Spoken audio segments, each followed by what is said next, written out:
नितेश राणे साहेबांचा जो बॅनर लावला होता, आमच्या कार्यकर्त्यांनी जो बॅनर लावला होता ते कालपासून इथं गायब होता तो बॅनर। आणि आमच्या माहितीनुसार त्या बॅनरवर काहीतरी कोणतरी छेडछाड केली। ते म्हणतात ते बरोबर आहे। त्याच्या बाबतीत पोलीस आत्ता आम्हाला बोलवले। काल आम्ही त्या बाबतीत अर्जही दिला होता गुन्हा दाखल करण्यासाठी। तर पोलिसांनी आत्ता आम्हाला बोलवले त्या संदर्भात गुन्हा दाखल करण्यासाठी।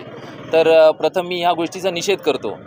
हे चांगले काम जे चालू आहे प्रशासनाकडून, नितेश राणे साहेबांकडून, हे जे चांगलं काम चालू आहे ते कोणाला तरी आवडलेलं दिसत नाही आणि म्हणून हे कृत्य कोणीतरी केलं जे निषेधार्ह आहे। आणि हिंदुत्ववादी संघटना म्हणून किंवा आम्ही पक्ष म्हणून त्याला नक्कीच उत्तर देऊ शकतो, पण आम्ही हे सगळं सनदशीर मार्गाने हँडल करतोय आणि आम्ही पक्ष ज्याप्रमाणे सांगेल त्याप्रमाणे करतोय। तर हे जे समाजकंटक कोण जे आहेत तर त्यांना ही जी आपली वातावरण जे आहे रत्नागिरीचं ते बिघडवण्याची इच्छा दिसते आणि यामध्ये नक्कीच ते असफल होतील आणि आम्ही सगळे त्यांना सक्षमपणे उत्तर देण्यासाठी त्यामध्ये सक्षम आहोत। आणि नक्कीच पोलिसांवर आमचा विश्वास आहे आणि नक्कीच त्यांनी जर मनात आणलं तर ते नक्की ह्या जे समाजकंटक आहेत त्यांना नक्कीच ते शोधून काढून त्यांना अद्दल घडवू शकतात। आणि त्यांनी जर ते नाही केलं तर नजीकच्या काळात आम्ही त्यामध्ये लक्ष देतोय आणि आम्हीही त्याला सक्षमपणे उत्तर देऊ। तर म्हणून परत एकदा या गोष्टीचा निषेध करतो आणि आम्ही आता त्याच ठिकाणी हा नवीन बॅनर लावलेला आहे।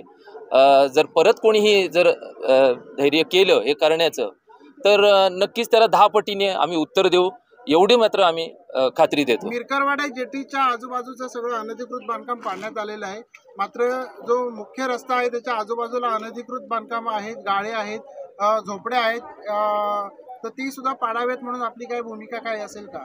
नाही, पक्ष म्हणून आमचं त्यामध्ये कोणताही हस्तक्षेप नाही आहे। प्रशासनाची ती गोष्ट आहे। ती गोष्ट प्रशासनाने नोटीस दिली होती आणि त्याला उत्तर प्रशासनाने ते सगळं जे काम आहे ते प्रशासन करते। आमचं त्याच्याशी पक्ष म्हणून किंवा संघटना म्हणून यामध्ये कोणताही आमचा हस्तक्षेप नाही आहे। ते त्याप्रमाणे त्यांच्या परीने शासकीय कामात आम्ही कोणताही हस्तक्षेप करत नाही। आज आमचे भारतीय जनता पार्टी बेसिकचे जिल्हाध्यक्ष इथे नसल्यामुळे महिला मोर्चा जिल्हाध्यक्ष म्हणून मी आज इथे आपणास सांगत आहे की काल काही समाजकंटकांनी संध्याकाळी आपले मंत्री श्री नितेशजी राणे यांचा बॅनर काढून किंवा त्यावरती काहीतरी विकृत कृत्य करून त्याला काळं फासून तो काढण्यात आलेला आहे अशी आमची तक्रार आहे। आणि ही तक्रार आम्ही काल पोलीस स्टेशनला दिलेली आहे। पोलिसांनी पण आम्हाला सांगितलेलं आहे की आम्ही लवकर योग्य ती कारवाई यावर करू। आणि महिला मोर्चा म्हणून जिल्हाध्यक्ष म्हणून मी आज सर्वांना सांगते की आज आम्ही त्याच ठिकाणी तो बॅनर लावण्यासाठी सगळेजण इथे आलेलो आहोत आणि यापुढे जर परत ह्या बॅनरवरती असं जर काही कृत्य झालं असेल तर आम्ही सर्व कार्यकर्ते शांत बसणार नाही। माननीय मंत्री महोदय नितेशजी राणे साहेब हे अनधिकृत बांधकामासंदर्भात जे काय त्यांचं चाललेलं आहे प्रशासनाच्या राणे साहेबांच्या मार्गदर्शनाखाली प्रशासन जे काय करत आहे आमच्या सर्वांच्या दृष्टीने योग्य चालू आहे।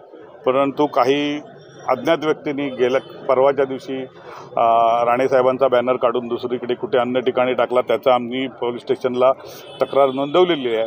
आणि हे जे काय सर्व चाललेलं आहे ह्या बाबतीत आमच्या सर्व हिंदू समाजकंटक आमचा भाजप पक्ष यांना हे मान्य नाही, तरी आम्ही पोलीस स्टेशनला त्याचा अर्ज दिलेला आहे। आणि परत आम्ही आज सर्व कार्यकर्ते एकत्र येऊन आज परत बॅनर लावलेला आहे।